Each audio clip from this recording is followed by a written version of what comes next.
স্ত্রীর সন্তানের ভিন্নধর্মী লুকে সাক্ষী হলেন ডালিউড সুপারস্টার শাকিব খান। আর এমন একটি তথ্য ইতিমধ্যে সোশ্যাল মিডিয়ায় ছড়িয়ে পড়েছে।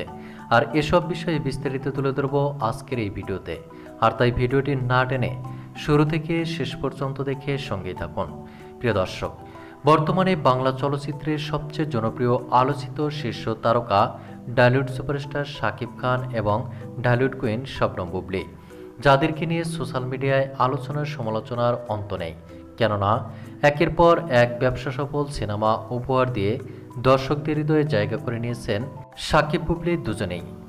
সম্প্রতি এরই মধ্যে ডালিউড সুপারস্টার শাকিব খান এবং চিত্রনায়িকা শবনম বুবলীর ছেলে শেহজাদ খান বীরকে সঙ্গে নিয়ে আমেরিকায় দীর্ঘদিন বেশ আনন্দঘন মুহূর্ত পার করেছেন। ছেলে শেহজাদ খান বীর এবং স্ত্রী শবনম বুবলীকে পর্যাপ্ত সময় দিয়েছেন ডালিউড সুপারস্টার শাকিব খান।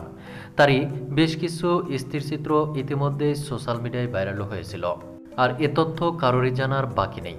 এর মধ্যে ডালিউড সুপারস্টার শাকিব খানের ছেলে শেহজাদ খান বীর এবং স্ত্রী শবনম ইয়াসমিন বুবলীর দুটি ভিন্নধর্মী লুকের ছবি সোশ্যাল মিডিয়ায় ভাইরাল হয়েছে।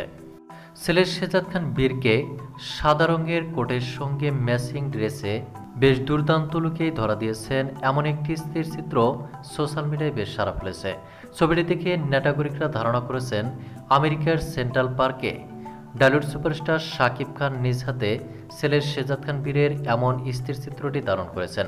শুধু তাই নয়, সেই সঙ্গে ডালিউড কুইন শবনম বুবলীরও একটি স্থিরচিত্র সোশ্যাল মিডিয়ায় ভাইরাল হয়েছে।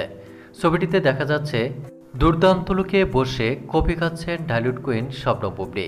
বুবলীর এমন একটি স্থিরচিত্র দেখে রীতিমতো হইচই পড়ে গেছে সোশ্যাল মিডিয়ায়। নেটাকরিকদের ধারণা এ ছবিটিও ডালিউড সুপারস্টার শাকিব খান আমেরিকার বিখ্যাত কফি শপে চিত্রনায়িকা শবনম ইয়াসমিন বুবলীর এই স্থিরচিত্রটি ধারণ করেছেন শাকিব খান নিজেই। আর তাই চিত্রনায়িকা শবনম বুবলী এবং ছেলে শেহজাদ খান বীরের এমন ভিন্নধর্মী লুক দেখে রীতিমতো অবাক হয়েছেন সকল ভক্ত দর্শক ও শুভাকাঙ্ক্ষীরা। সে সাথে মন্তব্য করেছেন স্ত্রী সন্তানের ভিন্নধর্মী লুকে সাক্ষী হয়েছেন চিত্রনায়ক শাকিব খান। তো প্রিয় দর্শক, এ বিষয়ে আপনার কি মন্তব্য তা আপনার ধারণা মোতাবেক কমেন্ট করে জানিয়ে দিন নিচের কমেন্ট বক্সে।